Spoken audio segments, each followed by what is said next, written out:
I'm just lousy as it is. Okay, I'm gonna go ahead and, oh no, we lost some people. Okay.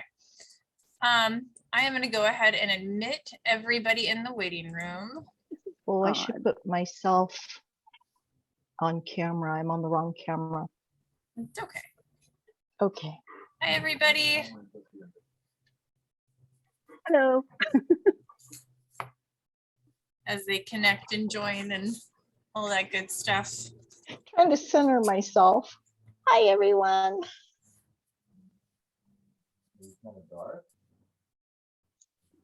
Right. This is what I see. Is everyone just the three of us right now?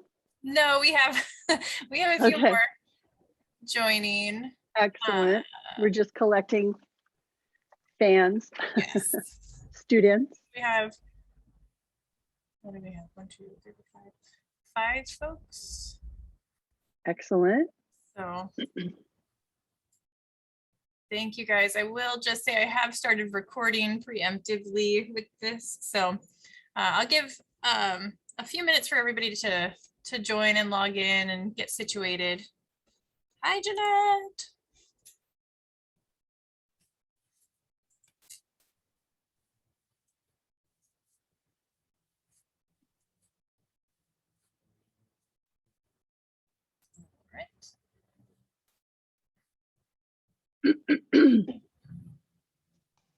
Thank you guys for joining us today.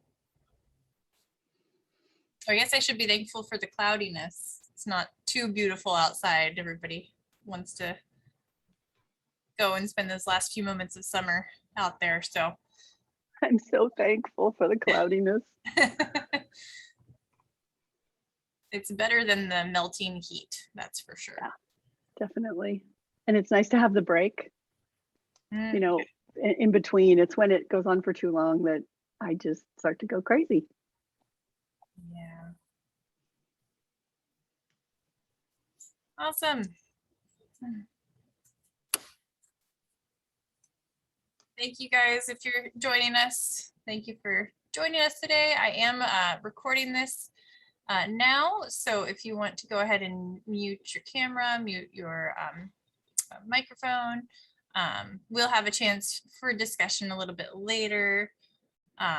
Just want to keep things, so much to cover, so little time, but we appreciate you spending this this time with us today. So let's give everybody just another minute or two to jump in. See how many screens I can operate at one time without losing my mind. I'm up to 3, so we'll see. Wow.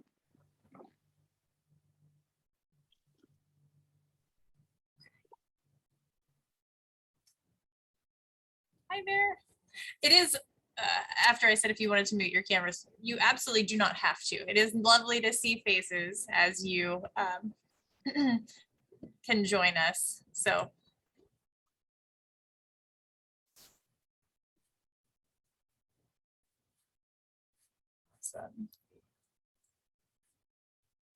let's see, 2:04. Well, let's get started because I'm sure I'll talk too long about different things, but thank you again for joining us today. This is Hanging by a Thread.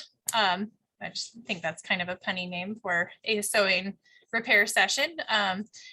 This is really exciting for me. I love sewing and I love talking about fashion, regardless of how unfashionable I might dress as a mom and tool librarian. It is still a lot of fun for my brain. So I'm really excited because the folks we have with us today too are just 2 wonderful ladies. So yeah, let's do a little Thanksgiving here for our partners, the City of Federal Way, for their partnership in these repair series projects, and King County Department of Natural Resources helped fund some of these as well. So big thanks to those programs and everyone involved there.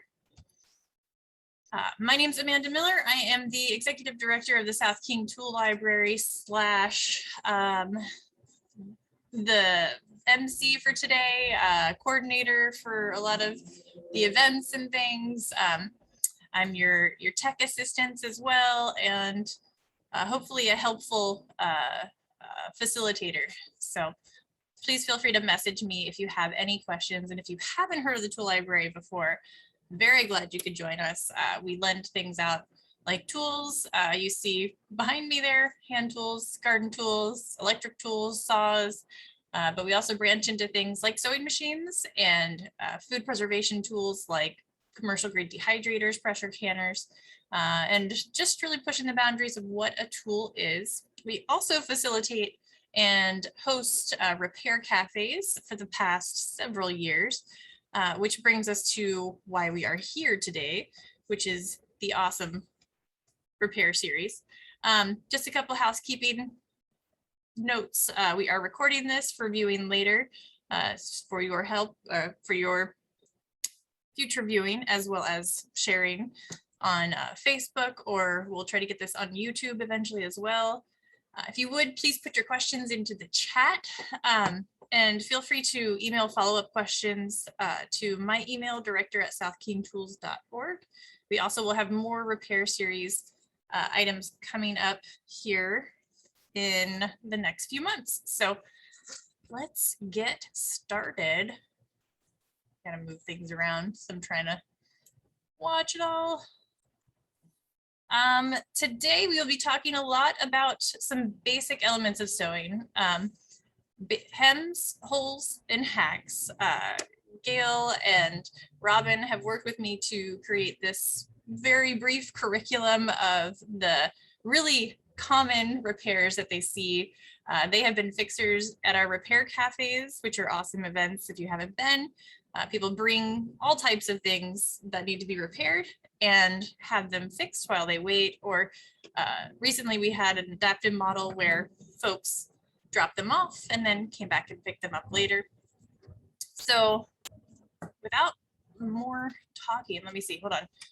Wait, where are we in my timeline? I'm getting ahead of myself. Yes, there we go. I want to introduce our teachers today, Gail Ichinaga and Robin McCarty. I think we said Gail will go first. Do you want to say a little bit about yourself, Gail? Sure, my pleasure. So hello, everyone. Welcome to our sewing and mending workshop. My name is Gail Ichinaga, and I live in Federal Way, and I am a sewing repair fixer for South King Tool Library and King County. And I've worked a lot of repair events, helping people mend their clothes and whatever items they request. I also teach 4th grade for Federal Way Public Schools. And I've been sewing since junior high school. I love to work with the community, both in and out of my classroom. So again, thank you for coming to join us, and I hope the workshop will be helpful to you all. Sorry, Robin, I totally covered up a piece of your script there, but go ahead. Do you want to talk? I think you're muted still.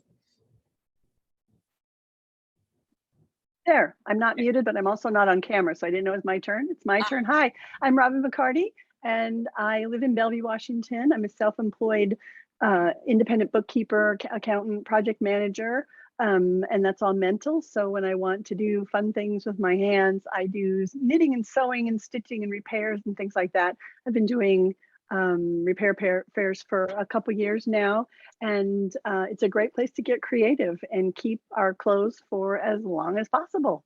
So thanks for being here. Awesome.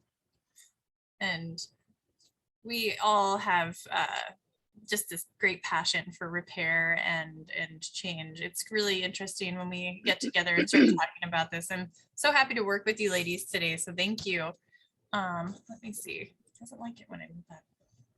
So I think we're going to have Miss Gail is going to go over some basic sewing basics, yeah, supplies, and what you're going to have to pay attention to. So I'm going to stop sharing for a second, bring you back to this page in just a moment, but let Gail's video here actually take center stage. So bear with me as I juggle things around. Go ahead, Gail, anytime. Let's see. Okay, so just some basic supplies you'll need in order to sew or mend. Of course, you need needles. There's hand needles and machine needles. They come in a variety of sizes. You would want to be cognizant of the type of fabric you're sewing when you choose your sewing machine needles. For example, if you're sewing denim, you would use a heavy denim size 16 versus a regular cotton weight. You would just use a 14 or a 12 or an 11 for fine, lightweight like polyesters. Of course, you need your thread. There's your regular basic 100% polyester thread for everyday sewing. This is really strong stuff, but depending on what you're sewing, you might want to use a cotton thread if you're doing like a quilt. And you can also get heavy duty thread for fixing something like a backpack or something heavy. Of course, you also need pins to hold your work together as you're fixing. I like the long ones that are flat, but there's a lot of different kinds of pins as well. And also, I really like using the clips for thick projects, such as when I'm sewing the casing of a mask. It's pretty thick. That if you put a pin in here, it will bend. So a clip is much better for thick things, like quilters use them as well. And of course, you also need ruler to be sure that you're, measuring, especially when you're hemming.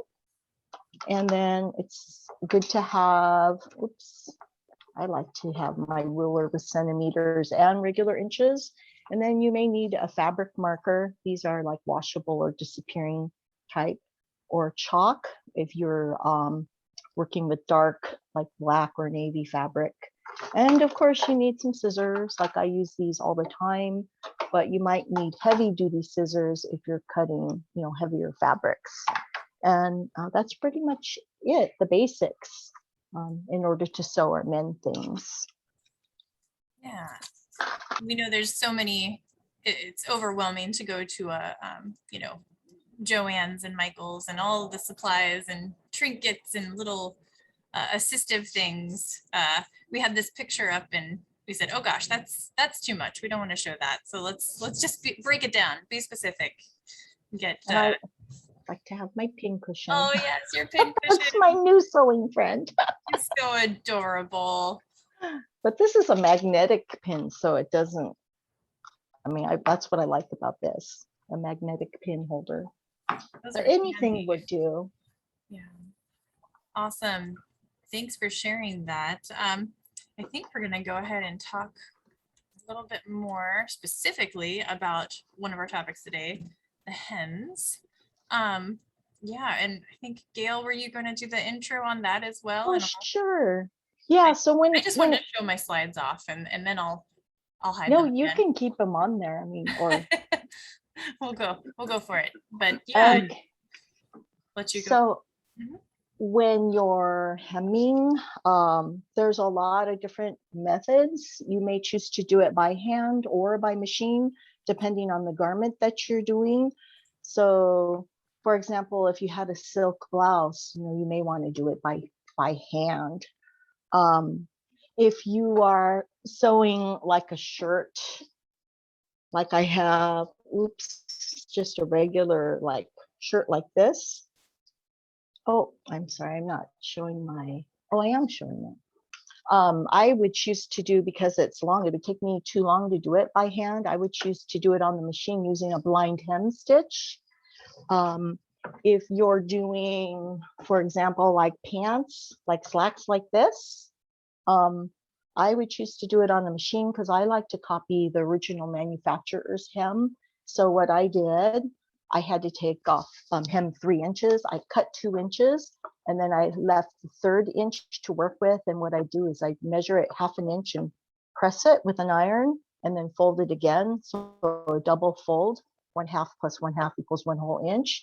And then I sewed this on the machine. I don't know if you can see, it's just a straight stitch. Okay, so it just kind of depends on what you're hemming. When I sew like jeans like this, and if I want to keep the original hem, I can show you how to do that as well. Because if you don't want to cut off and lose that original denim stitching with the distressed look, there's a way to hem it. by keeping the original hem. So there's different things you could do by machine or by hand. Yeah, and then again, if you're sewing on the machine, you have to be aware of the thickness of the material, because that will help guide you on what needle size to use. You want to have the proper needle size and the proper tension on your machine in order for your stitches to be good quality and even. And I think that's about it. Sorry, I forgot I was muted. Rookie mistake. I think it's time we can do a demonstration. I think you were planning to show us some jeans today, and Okay, I thought I could just briefly show how I would do a blind hem stitch on the shirt, and then I Yeah. can show the jeans as well. perfect. So let's pretend, let's say I have a shirt like this and I want to hem it like 1 inch. It would take me a long time to do it by hand. And so I would choose to do it on machine using a blind hem stitch. So the first thing you have to do is you need to measure it so it's, even all the way around. So I get my ruler, and then I would fold and just make sure it's 1 inch all the way around. I always start at the seam at the side. And especially like when you're doing pants, but I would recommend this if it's a dress or a shirt, that you pin your 2 side seams first. I like to put my pins in vertically like that. Mm. And I always start at the 2 side seams because you want it to be even all the way around. You don't want, let's see. So then I do the side, the left side and the right side, and then I go to the middle because you want it to be, like I said, even all the way around. You would even want to do this if you were hemming a blanket because you want it to be even. So once you get your pins in place, then what you do on a blind hem is you flip it the other way, and the machine is actually going to sew right on the inside of this hem.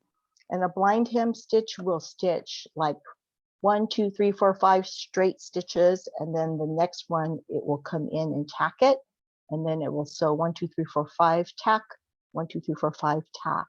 That's how your blind hem stitch. I think a lot of machines do have the blind hem stitch.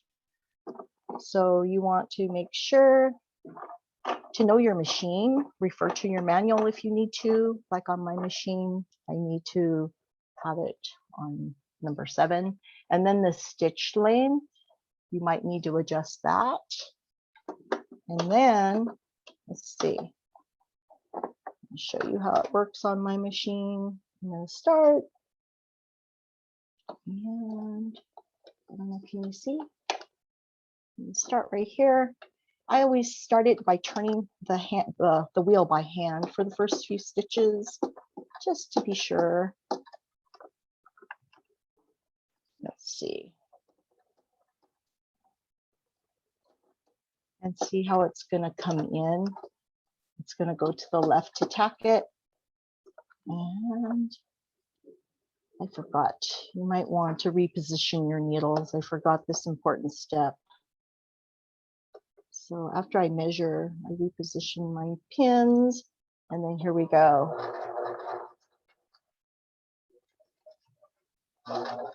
Remove your pins as you go.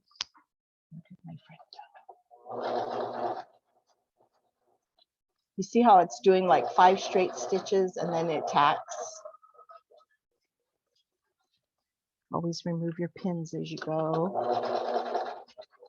And the tack is when it moves kind of to the left, right? Right. So it's like almost, it'll do 5 straight stitches and then zigzag to the left and then come back to the center.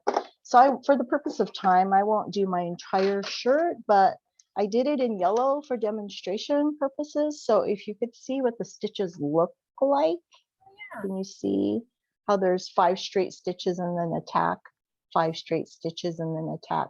So when you flip it the right side out like this, on this side, all you see are those tacks. So of course I would use navy thread for this, but I did it in yellow for demonstration purposes. You see how there's tacks? That's how you do a blind hem stitch on the machine. It's a lot faster and easier than doing it by hand. So that's what I would recommend for like a casual shirt or a dress. Okay. If I were gonna do denim, or like I said, pants, it depends. Like this one, I just cut and I double folded it and did a straight stitch, copying the manufacturer, what they did. But if I were to do some jeans and I want to keep the original hem with the orange thread, what you would do is you put your pants on, try them on with the shoes you would wear them with, make sure it's a length that you want, and then you fold them up where you want. And then what you do is you measure from the bottom of the pant leg to the bottom of the original hem. In this case, it's 1 inch. Okay, so you take 1 inch and divide it in 2, divide it by 2, which is 1/2 inch, and then you refold it so that instead of 1 inch, it's 1/2 inch. Because it's folded, you have half inch on top and 1/2 inch under. So 1/2 plus 1/2 equals 1 whole inch. So, and because it's super thick on the edge, I would prefer to use a clip. And I'm measuring 1/2. I do the left side and then the right side. Always do the sides first, making sure the seam lines match. And then I do the middle. Again, making sure it's 1/2 inch. I do the 2 middles. Let's see, I'm going to do it again. Okay. And then I like to do my pins vertically. And this, by the way, works best with a straight leg. It wouldn't work as well on a bell bottom. But here I go. I'm going to even go halfway between here and here, measure 1/2 inch. And pin it. And again, halfway between here and here, I'm going to pin it. And then super important, it's heavy denim. So I would recommend a denim needle size 16. And for this particular trick, you want to use your zipper foot. So I'm going to change to a zipper foot. And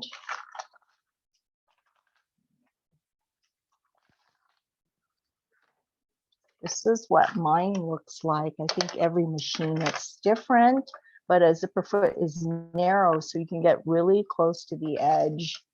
And so let me put my zipper foot on. There we go. And then I would want to increase my tension.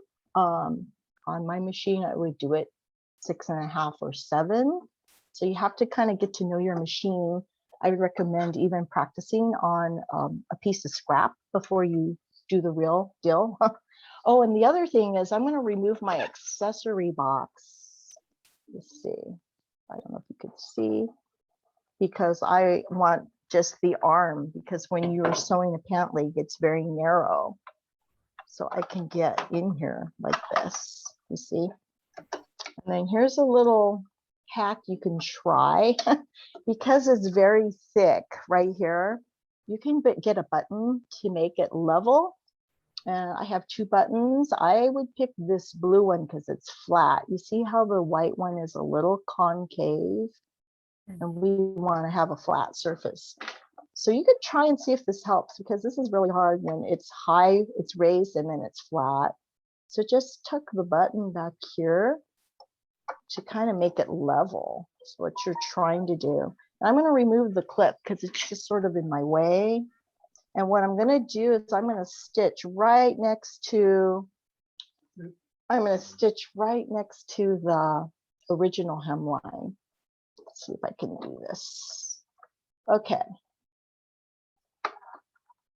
I'm going to try to get super close.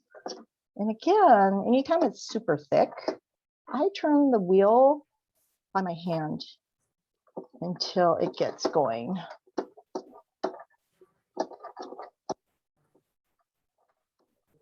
Oh, you know what? Huh.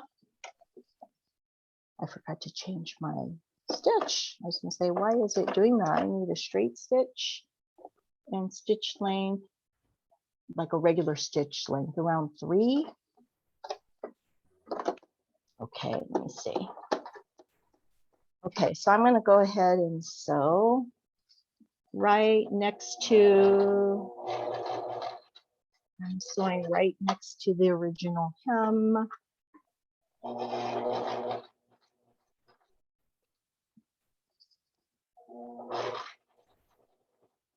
I'm going really slow because you see how I'm going right next to the original hem. Remove the clip. And again, I might try the button hack, but let me just take it out so I can show you what I've done.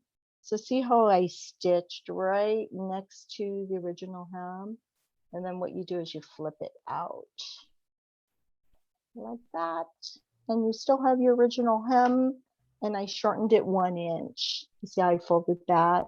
Could you Half move it and up just half. a little bit more, Gail? Yeah, so we can see it. And then you folded Okay, it so over. Yeah. So I folded it 1/2 an inch on each side to equal 1 whole inch. And then you flip it like this, and you have the original hem. And all you would need to do, the last step would be to hand tack the 2 sides so it doesn't flip out. And this is great, like for kids' pants. If you anticipate the child's going to grow taller, you can just leave it like that. But if it's like something permanent, for example, let's say I had to make the hem and I had 3 inches here. There's a lot of bulk. You could trim it down to about 1/2 an inch and then zigzag the raw edge and then flip it. Again, hand tack the 2 edges. And if you really wanted, you could do a small top stitch right along here so it won't flip. But I think once you press it, you can't even tell that it's hemmed. I mean, I did the hem by machine, keeping the original hem. And that's it. Great. And I learned how to do this on a YouTube video by Professor Pincushion. So I would recommend, she's really good, great. That's how I learned how to do this trick. And it works every time. So it's pretty easy.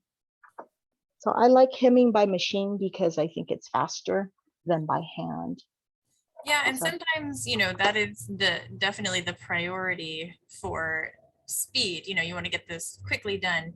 I think Robin is going to show us, we're a little bit behind on time, but that is totally fine. Don't feel pressured to go faster, Robin, but she's going to show us, oh, and I missed my thing. So how to do some hand sewn hems, because we all know it's not always convenient to break out your machine, or maybe you have a machine and it's very intimidating, or you're, you know, you don't have time, you're on a trip or at a wedding and you need to get something done kind of quickly. So Robin, I will pin you, and I'm trying to juggle these guys. So please, please, please tell me in the chat if there is anything you guys are not Okay, seeing. there's my screen.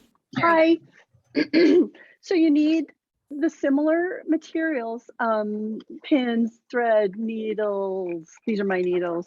The best kind of all-purpose needle for hand sewing is called a sharp, and it's because they're real sharp. It's that easy. They also have very tiny eyes, which can make them hard to thread, but there are needle threaders out there. Or if you have a kid who has really good eyes. And I wear a pair of glasses on top of these glasses. So, and then real sharp needles that with nice points like this, so you can get in to really tight places. And this is my first time demonstrating with this video, so I'm not exactly sure where focus is. Oh, that looks Something good. people might not know about, this is beeswax. And the purpose for this is, and I will show you, when you have your thread, like so, you cut a length of thread, and when you're hand sewing, don't ever make your thread longer than your arm. That's because you will get tangles. And that's what makes people hate hand sewing, is that you get tangles. So when you have this wax, there are different kinds of thread conditioners, but you lay your thread over and put your thumb down, and then you pull the thread through one of these grooves and pull it down like this. And as you pull it through, I can feel the tension. And you can see right there, there's little schmutz of the wax. And what happens, and then run your fingers across it. And what happens is it's the lightest little bit of coating. And now this won't, I don't know if you can tell with the darkness of this, but I'm munching on it and it's coming straight. So that's a big help in sewing, hand sewing. Gail made mention a couple different times about how much quicker sewing machine is, and it depends on what you're sewing. So I have several repairs here that I want to show you. I actually took a perfectly good pair of pants and made some holes in them to fix them. But if you just have a little thing to do and your sewing machine isn't already out, then you don't want to necessarily get your sewing machine out. Or if you have a couple small holes, you're watching TV. Probably everyone knows how to make a knot. The first thing to do is you wrap it around your finger like so, and then you roll them together like so. And while I'm still holding it, I take my index and thumb, and then I just pull, and I've purposefully made what amounts to a mess. And that gives you your knot. You always want to bury your knot somewhere that won't be seen. And when you make a repair, I always, when I see something in my closet that needs a repair, I will put something on there so that I don't have to, I can't tell you how many times we go around and around trying to find the original holes. So you want to figure out what needs to be, what won't be seen versus what can be visible. And in this case, this is a pant leg, and here's the hem, here's the side seam that Gail was mentioning. And in this case, this is the inside of the hem and it won't be seen. And this is the outside. And this is what Gail was referring to, where those little tacks will show up here and here and here. She also mentioned that she likes to match what the manufacturer does. In this case, the manufacturer just did a straight seam. I don't know if you can see that, but they just sewed a straight seam with a sewing machine. You can do this by hand too and copy this, and I'll show you that in a later repair. But in this case, the stitch I'm going to show you is called a mattress stitch. And what you want to do is make sure you can get it in the camera.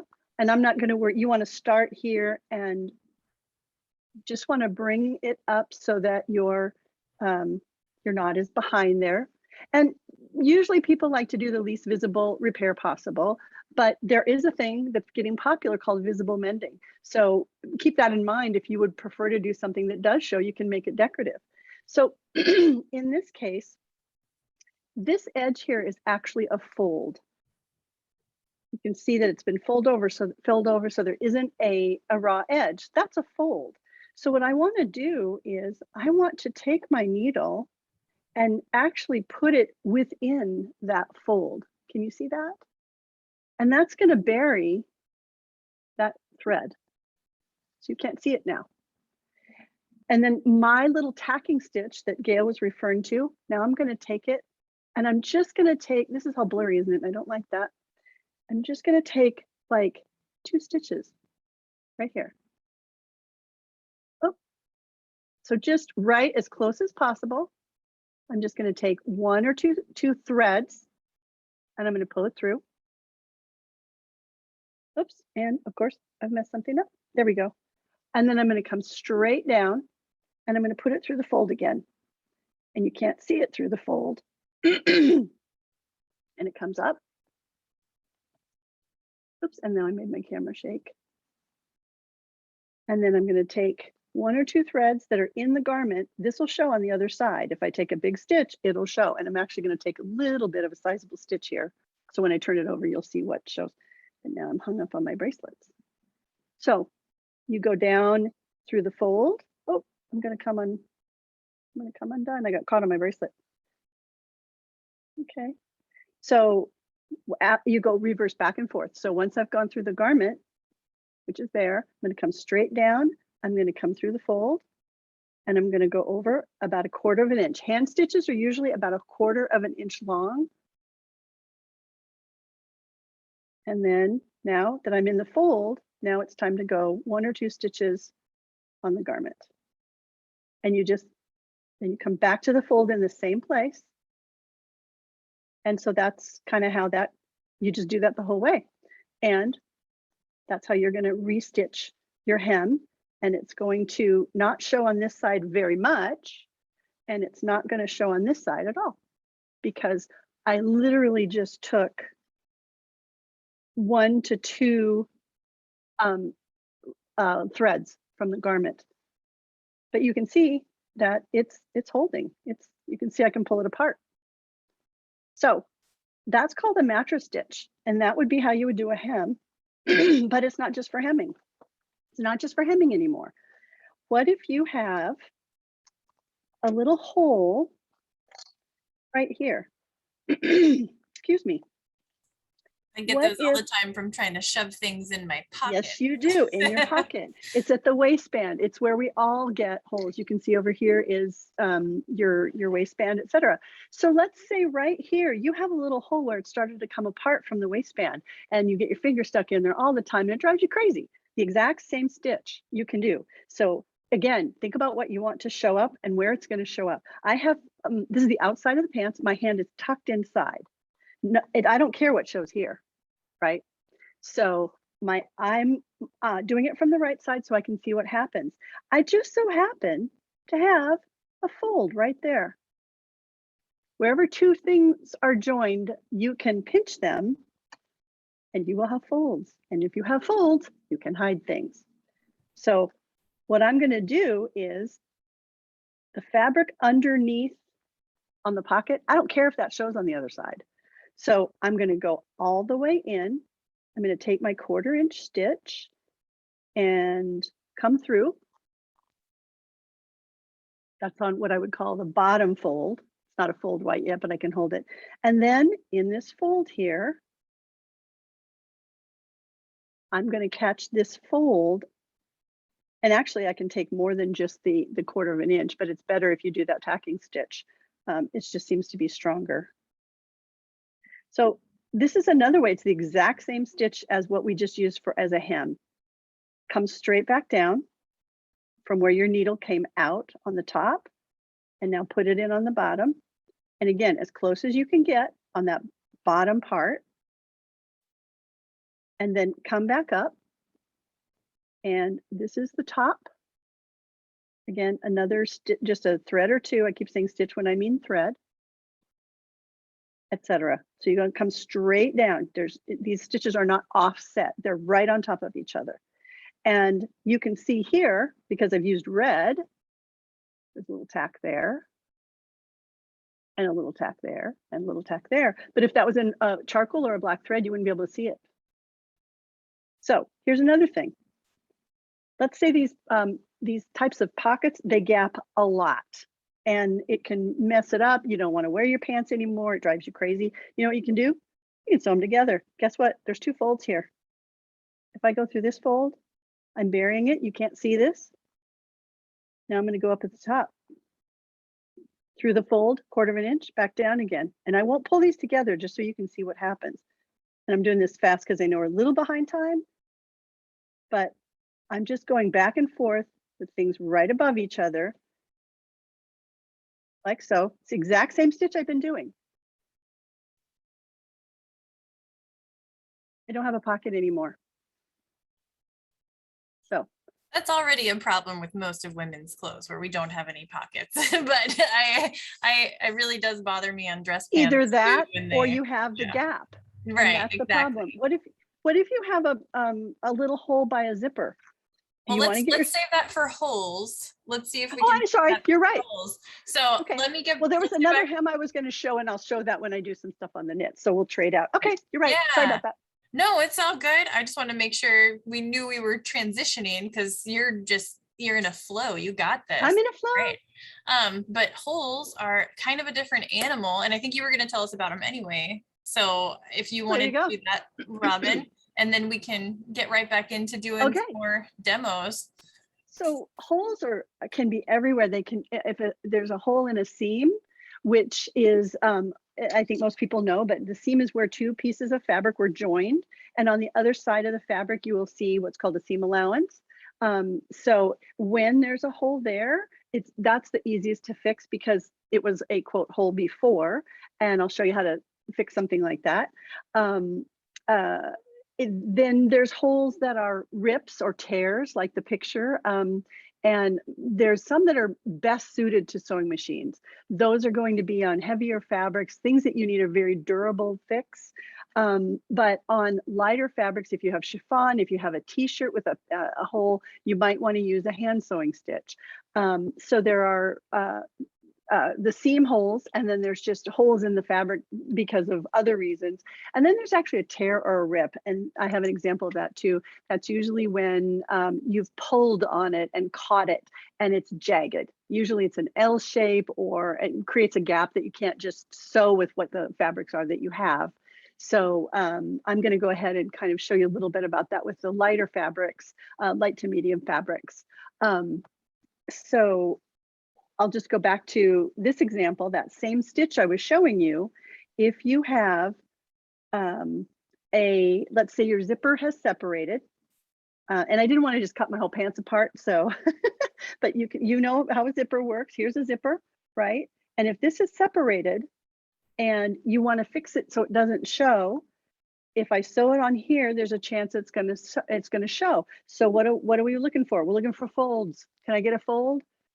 I can fold this fabric back, and I've got a fold to hide my not yarn, what do you call this, thread. So I can hide my thread here, and I can take my little pin tuck on this side, because the zipper, that side is going to show. So you're always paying attention, especially in hand sewing, but machine sewing as well.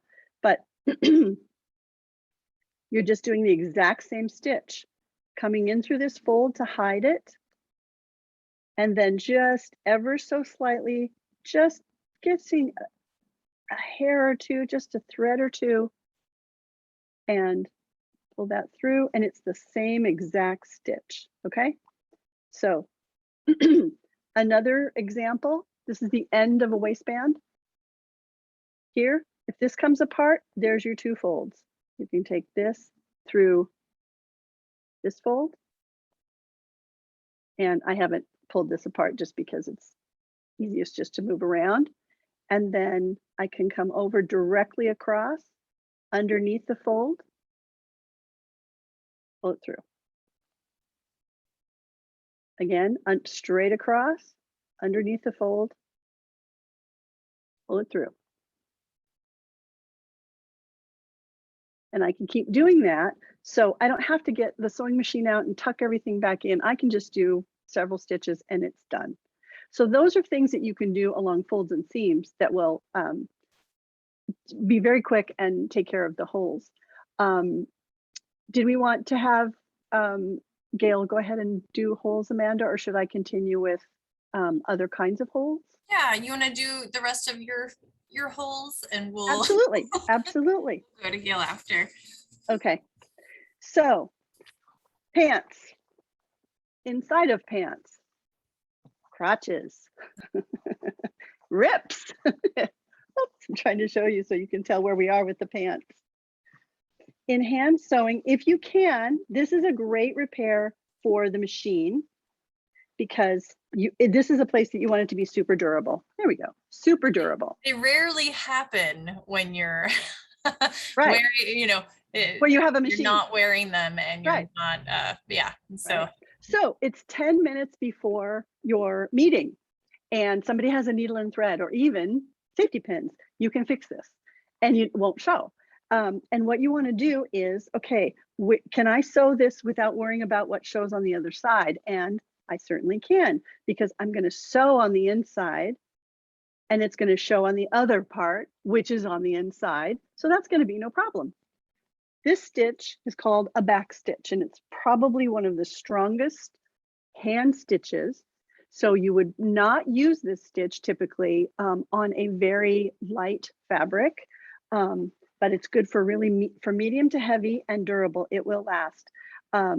So what you want to do with this is follow the seam line as much as you can. Here's the seam line. See this gray fabric, this gray line right here? That's where it was stitched. That will be missing if you have a hole. And so you are just going to sew right over where that is. And that will make it invisible on the other side, because you're just going over what was already messed up. This will feel like a backwards stitch because it is a back stitch. You're actually going to go backwards 1/4 inch from where you start, and you're going to go forward 1/4 inch from where you start. Can you see where my needle is? And if you're doing jeans, use double thread. Then you're going to go back down to that original place that you pulled your thread through. And I think I'm doing, oh yeah, pull that through, come up 1/4 stitch away. I'm sorry, 1/4 inch away. Now, see what happens if I pull too tight? I'm going to get a gap. So make sure to pull the fabric, let the fabric rest. Go back down. Come back 1/4 inch away from where the thread is coming out. Pull it through. See how there's multiple loops and it's not getting stuck at all? And you go back down into that previous stitch, past where the thread comes out, about 1/4 inch farther, pull it. Still no tangles. Oh, I might have one brew in there, but now if I pull this really tight, I can at first I can get it to bunch up, but once you get going, it won't bunch up. So that is how you would fix your pants that you split accidentally with no sewing machine around. And of course, to tie off, you're going to just make a loop like so and put your needle through it and do that twice. And that will secure, that will secure your stitching in a knot. I mean, kind of a messy knot, but my meeting is just 1 minute away, so I want to hurry up. And I have just fixed my seam hole, and you can't see it. Awesome. So I have a couple other holes, but I think you might want to move to Gail now. Yeah, let's jump to Gail and give her plenty of time to show us how to use a machine, but we'll come back to you probably if we can squeeze a I got few all more kinds of in. things. I know, but we can go on and like there's so much we could cover with this. I know. Not even funny, but Gail, are you ready to show us how to do some machine hole repair? Sure. Awesome. And I let's think you're see. gonna cover maybe some of the other things that we brought up with holes like patch and some of those other fun kind of topics, but I'll let you take it away. Can everyone see Gail's? There we go. I just have two basic. This is a really common type of hole, in a pair of athletic pants, especially near the crotch area, but you can see there's a pretty good size hole right here. But the good news is it's right on the seam line. So what you want to do is flip it inside out like that and find out where that hole is. As you can see, it's like 4 fingers. And I always put a pin where the hole begins. And where did my friend the pin cushion go? Okay, here we go. I like to start, you have to be sure you know where the hole begins and ends. So I put a pin at the beginning of the hole, and then I put another pin where the hole ends, right here. And then I always study the original seam, and it's very close. If you have a serger, which is a specialized sewing machine, that would be perfect because it will stop the raw edge from unraveling or fraying. But I would just go right in here. And again, I would use black thread. I'm using yellow right now just for demonstration purposes.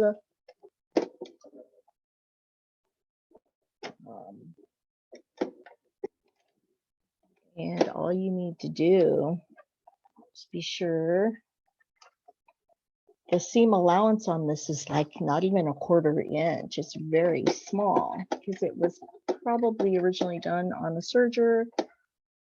I'm trying to get this thread out of the way. Don't want your threads to tangle, so I always pull them to go back.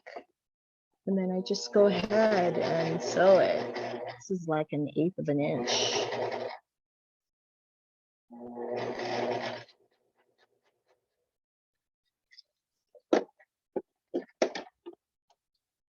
And if this were a regular seam, I would zigzag it, but just in this particular case, I'm doing it in yellow so you can see right there.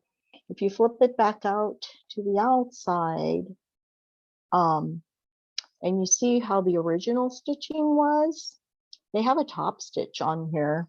Most sweatpants, all you do is serge it or zigzag the edge and you're done. But this particular one, again, I want to copy what the original manufacturer did, and see what they did was they folded the seam allowance to the side. Now I lost it. Where did it go?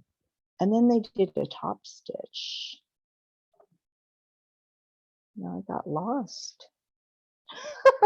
Where did it go? I even did it in yellow thread so you can see it better. Oh, there we go, there we go. So you see how they laid the seam down and then top stitched it.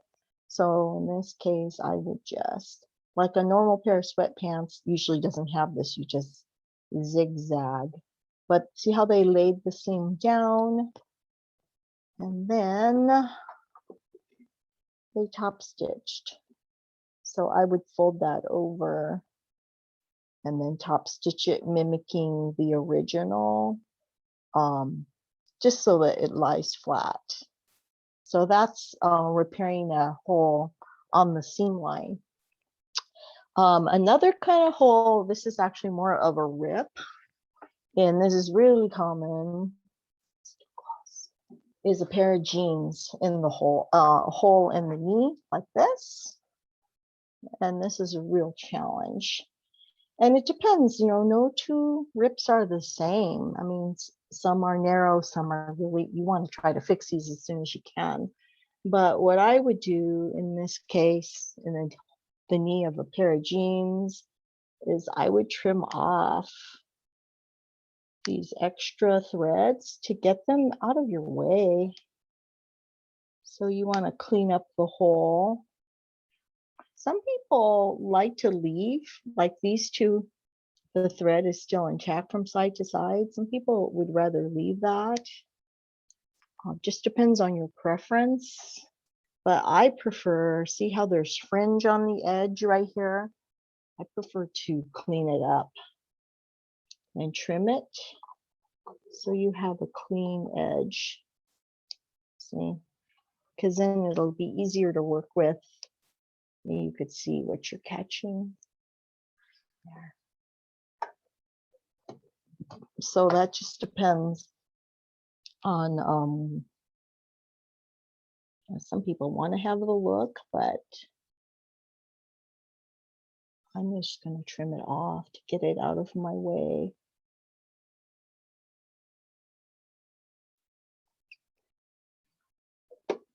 Okay, so I cleaned up the hole. And then what you want to do is stabilize the back. So it depends on the kind of pants. Like if you had a pair of dress slacks, you could use like interfacing. It comes in white. They have it in gray or black. So if I was doing black pants, I would use black interfacing. And this comes in a variety of weights also, from lightweight, midweight to heavyweight. Or you can also, in this case, with denim jeans, you can get one of these iron-on patches. They sell them like at Walmart or Joann's, and you can cut it to the size and iron it. Some people just iron it right on the top. But I find that after a few washes, a lot of times it washes off and it doesn't stay. So instead, I like using a scrap of denim, you know, from another pair of jeans. Every time I hem pants, I save the bottom for mending. So what I've done here is I'm going to flip the pants inside out, and let's see, where did it go? what I've done is, there's the hole. Oops, there you go. So now the pants are inside out. The dark side is the right side up. And then I cut a piece of scrap fabric. Of course, you want it to be larger than the hole to be sure it covers the entire area. I think I want my faded side out, just depending on what you prefer. And then what I do to pin it, because you want to make sure you're only pinning the top layer, not the bottom layers. I put in a postcard inside the leg. I find Love this that. to be, yeah, that's really helpful because sometimes you accidentally pin. Or like a Yeah. cardboard box piece or something. Right. Because otherwise you're going to accidentally pin the other side. Yeah. So so what I like about the iron-on is you can iron it and it'll stay while you're fixing it. But in this case, it might move around. So I always pin it in place. And, I tried putting it right under the machine and it shifted and moved. So like in this case, I might recommend, hand basting it just to hold it. Because otherwise it might move so quickly. I'm just going to do this fast because it's a temporary. I would recommend hand basting it. It depends on the size of the hole. If it's a small, narrow hole, I mean, you could even sew it closed. But because this is larger, then I can get rid of that pin. Sometimes it's hard to see where you're sewing.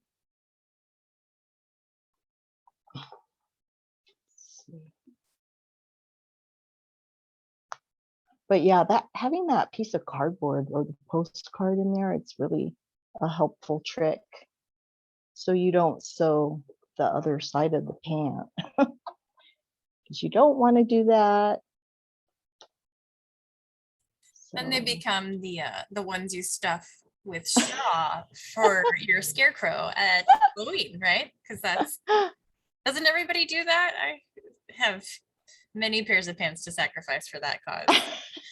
But save your pants, save Save the your pants, scraps, yes. because it comes in handy when you're fixing like a pair of jeans like this. Oops. And you see a lot of these at the repair cafes, so it's always a lot. Yeah, and a lot of times people let them go and it gets harder to fix. So my recommendation is fix it as soon as you can, because otherwise it gets harder to fix. I really like the cardboard trick, the postcard trick, because then even though it takes more time, it'll stay in place. And then again, when you go to your machine, it's denim, use a denim size 16 needle. Make sure you have the right stitch length. I like the average stitch length of 3, and the upper tension, you might need to increase it. And then I'm going to zigzag this. Some people will mend it just doing straight stitches back and forth, back and forth. Oops. And you might want to practice on a piece of scrap, like I was saying. Like, for example, you gotta know your machine. Like on my machine, it says F. When I do an F stitch, it's super close, like when you sew a buttonhole. Can you see that?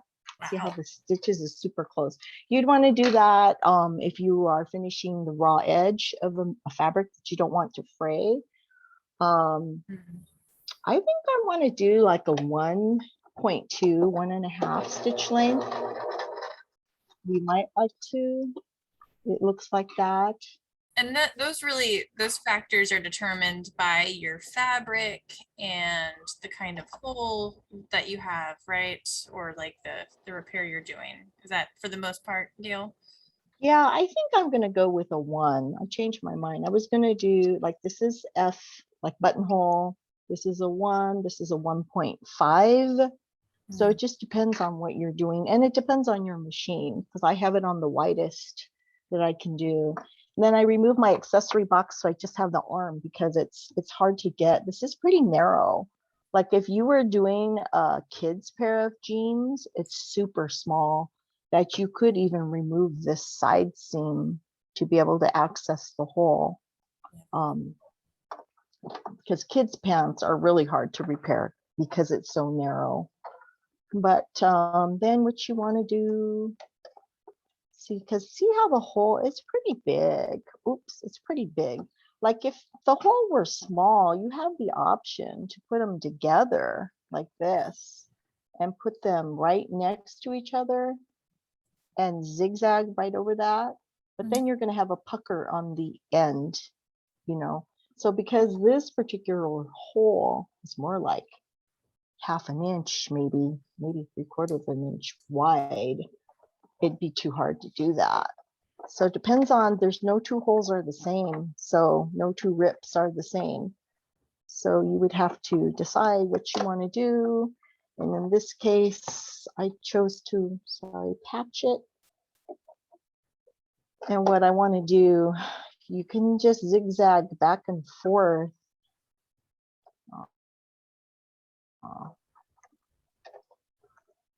It's even tricky because it wants to move.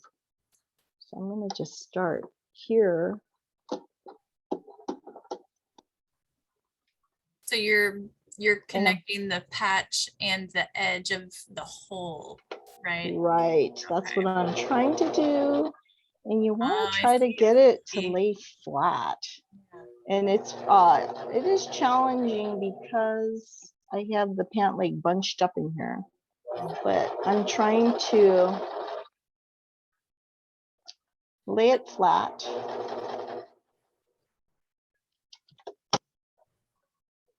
And some people reverse, if your machine can go in reverse, but it's really hard to stitch backwards. It's like driving in reverse. So sometimes when you get to the bottom,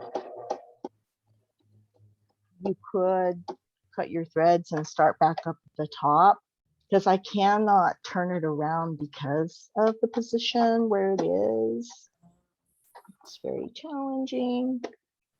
So what would you do? Just try to take it off the machine or just try to push it more to the right with your thread? Like I said, every hole is different. Like, because I couldn't turn it around. If it were a flat piece of material, there'd be no problem with maneuvering it. But because it's a narrow pant leg, it's really hard. Well, and that's where you get, the holes are in the middle of the knee. They're not like down by your ankle most of the time. So it's so cumbersome. Those clips and things you were saying earlier too, that's where it can become handy to kind of clip things in place so that they don't move.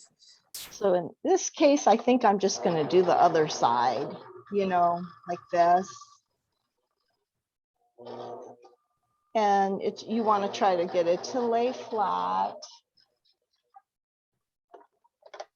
And like I said, and I'm using yellow just for demonstration purposes. You can go back and forth, have to try to get the edges, next. But it depends on the hole. If it were closer, like if it was a narrow hole, I would opt to put the two pieces together. And I think Robin was going to show us one that was like a hole in the middle of a sweater that she could kind of push together and do that. I know she just messaged me and said headphones change real quick, but yeah, I love that.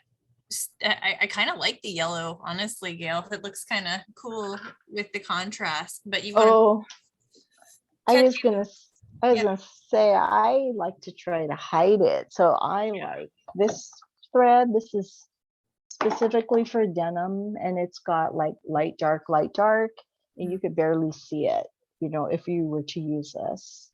Oh, I see. So it's like a camouflage thread. Yeah, I really like this stuff. I used it a lot. But these are really challenging holes. Like I said, it all depends on the hole. If it were closer together, like I said, I would have just, brought them together. But because it's such a fairly large hole, because if it were closer, you can go zigzag back and forth like 4 or 5 times. But in Yeah. this case, I would be going around the edges. Yeah. So, but like I said, because it's a narrow pant leg, it's hard to maneuver. Yes. So again, like kids' pants are really hard that you might want to take out the side seam so you have access to the hole. And that's one thing I hadn't even thought about, was actually taking out the seam and then just putting that back, because that's a straight, that's a straight seam to just put back afterwards. So Yeah, you couldn't do this side of the seam. Right. You'd have to do the inside seam because it's just a plain straight stitch. yeah. But I think Robin is ready to show us her holes repair here. So thank you, Gail. That was awesome. I'm gonna okay, move your spotlight. Trying to juggle this stuff, guys. Thank you. And we're doing pretty good on time. We had hacks as kind of our other topic for today, and I think we've been giving those out as they come. So Robin, I'll throw it to you to get that hole repaired on that knit that we were talking about. Well, I'd actually like, can you hear me okay? With Yeah. my new change? Okay, good. There's another hem stitch or a stitch to use. So my deal kind of moves now towards knit fabrics. So many of our fabrics are knits and they really are a little bit of different beasts. So I wanted you to see that this is a very stretchy, it's actually called boiled wool, which is just a form of knit fabric. And you can see here that there's a big hole. Can you also see that there's a repair hole that's been repaired already? Done. I'm very proud of myself. You And can't it's see right- anything at all. Is it Right there. okay? There you go. So if you pull, Oh, and if you look at this from a distance, my sister-in-law says if you can't see it from a galloping horse, it's a good repair. So the thing about repair of holes, and I think Gail mentioned this, is get to know the hole, right? What's the shape? You can kind of see this is an L shape almost. And if I just let the fabric relax, I always see what the fabric wants to do. That's what the fabric would do if it wasn't pulled or pushed in any way. But if I pull or push it in any way, you can kind of see I can kind of close that without creating any major puckers. So that's a perfect hole for hand sewing. Now, if it was a much bigger hole and when I had to put it all together, I created this extra pucker, that's going to be probably something you wanted to use a patch on. These are good for t-shirts, all those little pinholes we get in t-shirts, which are usually about a quarter or less the size of this. You can literally take just a few little, they're called whip stitches, which is just over and over again. And just be careful and pay attention to your fabric. And you can do it where, unless someone's looking at your hem of your t-shirt where they usually are, right around the waist where we're at the counter in the kitchen, they won't be able to see it. So you can come up wherever you want to. You want to come up from the underside a little ways away. Don't come too close to the hole because you could just make the hole bigger.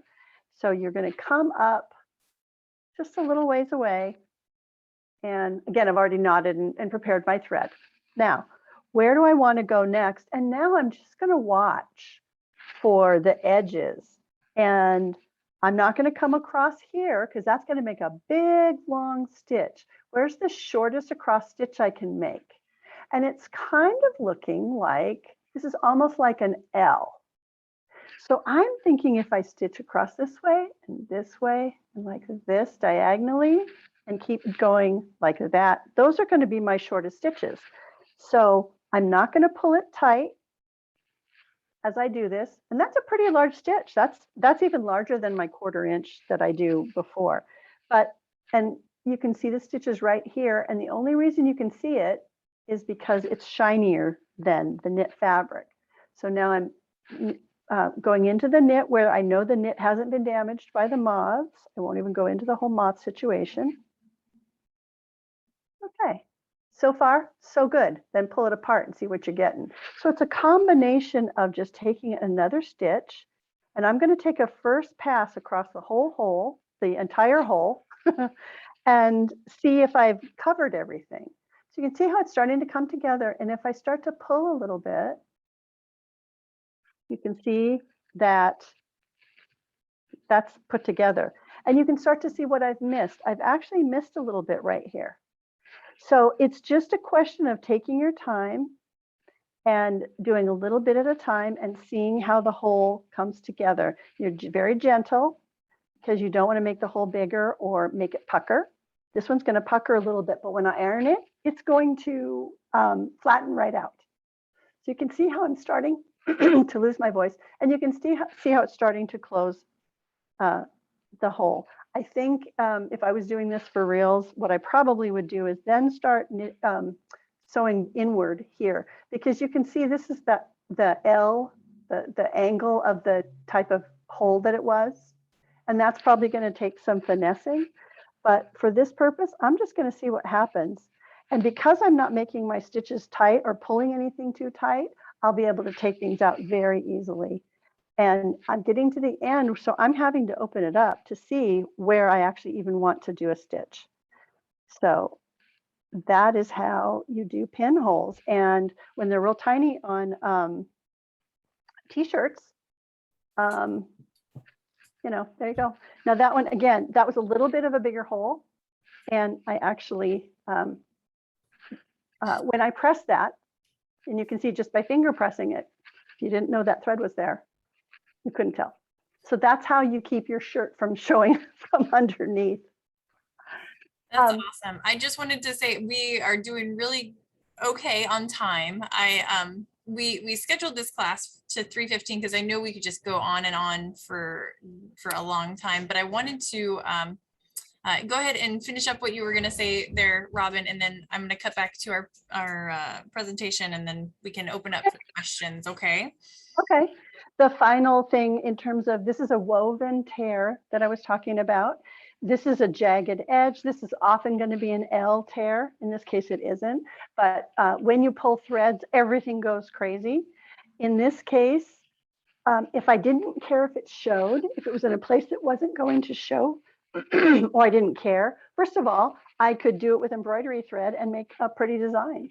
But the fastest type of repair for this type of a rip in a woven that you can do just to get it so it doesn't get any bigger, Gail mentioned that, is just go over and over and over, like so. So it's literally, you're just going to take some from each side. You're going to go up and down, up and down, up and down. So I go up, I go down through the other side. I go up on one side, down on the other side, like so. Okay, so that's going to close that hole. And again, if you do it, and if I pull, that's going to make it nice and tight. Now, this would be the right side. So, or if you wanted it to show, you could do it on either side. It doesn't matter. I just wanted to show that to you. If it's a bigger hole and you can't just sew by hand that way, you're going to want to do a patch. And there's two things you can do on the patch. This has a raw edge and it will come loose if you don't secure that. So if you don't want to do anything, you can just whip stitch it. And again, it's that same kind of thing. Over, under, down, up, down, up. And you would do them closer together. And if you do it really tight together, and if you do it with embroidery thread, it can be cute. But that's going to add your patch and cover it. I'm thinking a knee of a kid's, kids' pants. If they have something else, they have PJs that they can't wear anymore, you can cut out a little duck or whatever and make it cute. So you can get creative and make something work and still be able to wear the garment or use the towel or whatever it is that has the damage in it. Awesome. That's probably the only stitch that I do well. So and that's what most people know. Yep, that's what most people know. Awesome. Well, let's there was a great question earlier, and I just want to go back to this real quick. Oh, about needle threaders? Yeah. Can you make my desk, let's see, how can we, I brought some needle threaders up on my screen and I'm trying to figure out oh the yeah, way I can show I you think my screen. if you can share screen, we can do that. Then oh, there you go. let me stop share. Go ahead. I have to wait, I have to find, did you Let's If see. you go to share screen, I have to ask it, right? yeah. Share screen. And you're going to say yes. It says you've disabled Screen participant screen sharing. Yeah. Oh, I don't know which You know one. what? That's okay. You know what we can do? See if this works. If I move my camera, can you see my screen now? No, I see a Okay. cute coffee mug. Oh, this is my makeshift pin cushion because I didn't have one. No, So actually, let's see. Now you can. Oh, except it's it's repeating on itself. parabolic isn't it? effect. That's cool. That's okay. Do you have Okay, some never mind. brands or something that you could tell us about? I don't, but if you do, there are two types of needle threaders, and one is has a very almost like a hair of a wire that will go through your needle, the eye of your needle. So it winds up looking like, of course, I don't have a needle threader, but it'll be a silver wire with a little tiny handle. And this little silver wire has tension to it. And it kind of so looks like a coin on it the looks head. like a coin. Yeah. Mhm. This is the most common. And because it has rigidity, it will go through, you'll put that through your needle eye like so. You'll put that through. So you'll have your, that silver piece, that loop. And then what you do is you put your, I'm just trying to show you here. Then what you do is you'll put your thread through that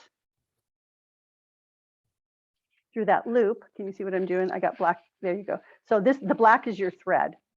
So you'll put that through, and when you pull the needle, the threader out, I didn't show you very well. I'm sorry, but yeah, I don't use them. But there are different kinds, and I went on Amazon, and they will show you. And there's two ways that they work. One is like a microscopic hook, and you put it through the eye of the needle and pull your thread through. And the other one is that loop that you put through the eye of the needle, put your thread through it, and pull your thread through. They both work as well. They're pretty low tech. They're pretty inexpensive. Yeah, in hand sewing sometimes, because you don't buy just one needle at a time. So you get a 5 or 10 pack or something. And I've used another needle to thread the head of my singular needle. So just by lining up the thread and pushing it through and then pulling it out the other side too. My head's blown. I didn't even think of that, but you're right. Yeah, that's brilliant. Yeah, it's called wing dubbing it. That's when you just make it up as you go. That's most of my life here, but love it. Yeah, so we just wanted to summarize things and open up for questions here, share a little bit about sustainability. If you definitely, when it comes to sewing, got to know your machine, keep it simple, take your time, measure, get to know all of the elements really, because you learn inevitably from your project as you go. You learn about the weave of fabrics and the density of thread. And then my least favorite is ironing, and I don't know why it is, but ironing is key. But definitely making it fun. You know, we talked about that a little bit. And it's one of those things where you're building a habit. You want to make sure that this is enjoyable for folks. Or for yourself. You're not going to make it a task, a tedious kind of thing. So if you make it fun for yourself instead of a chore, then you might be more prone to doing it. And really that helps every aspect of your life, because you can pick up a new hobby, you can improve your quality of life by being able to empower yourself to do these repairs. And then your environmental impact, because we know we can consume fast fashion really easily. Manufacturers make things so cheap nowadays. It's easier to just go buy a brand new one than to try to fix it. But Robin mentioned too, there's a whole, what is it called, Robin? When the visible mending? Visible mending, where you, instead of trying to hide something, you make it a feature and make it decorative, and have fun with it. And you can there's lots and lots of ideas on the web. You can even look at a greeting card or any kind of picture that you find on the web. And if you like that design, there are embroidery stitches that are demonstrated on the web, and you can make daisies and, that sort of thing. Lots of ideas. Even some sewing machines now, if you ask for one for Christmas, or even if you borrow one from the tool library, you can see the different settings that they have and play with the stitches. And there are designs. I have overtly fancy sewing machine that was given to me, and it has digital things where you can draw almost. So, you know, there's a lot of possibilities, but making it more, you know, accessible and enjoyable can help all around. And yeah, I just want to thank you guys for coming. Kathleen, thank you for joining us. She said she learned a lot. Ladies, you guys did an amazing job. Gail and Robin, thank you so much. We can probably talk about sewing for, I don't know, More hours. yeah, lots and lots of hours. This could be a college level class of, you know, getting to know sewing, that you guys could teach because you have such great experience. And yeah, I think it's just breaking down that intimidation factor for a lot of people, because you have these machines that can be expensive, and you have some, you know, fabrics. If you cut, you know, the wrong thing, you're gonna screw it up. So I really appreciate you guys taking the time and showing the steps and the methods to make sure that we are using our time wisely, using our resources wisely, and all that good stuff. This was a pleasure. Thank you for inviting me, Amanda. It was really fun to show something that I love doing. And yeah, it's really just not being afraid and thinking about what your end goal is. Do I want it to show? Do I not want it not to show? How durable does it have to be? And then all answering those questions, you go, oh, I know exactly what I want to do. So this was fun. Yeah, thank you so much, everybody. I really enjoyed it. Anyone can sew. I think it's really practical to, you know, you can just learn as you go. You know, it's that's how I learned. I learned from experience and learning as I go and asking for tips. My mom was my mentor, but even watching YouTube tutorials, I've learned a lot just by watching, observing, and then trying it. So don't be afraid to try something new, because you can learn a lot.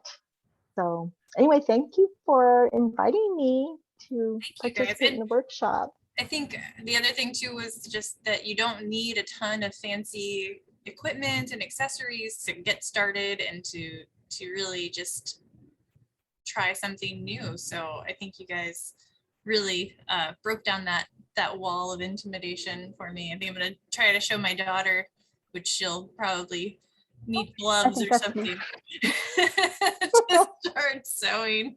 But yeah, I love sewing and love talking about it, and I appreciate this. I'm gonna go ahead and stop recording. Oh wait, on this computer. Amanda, thank you for being the director. You were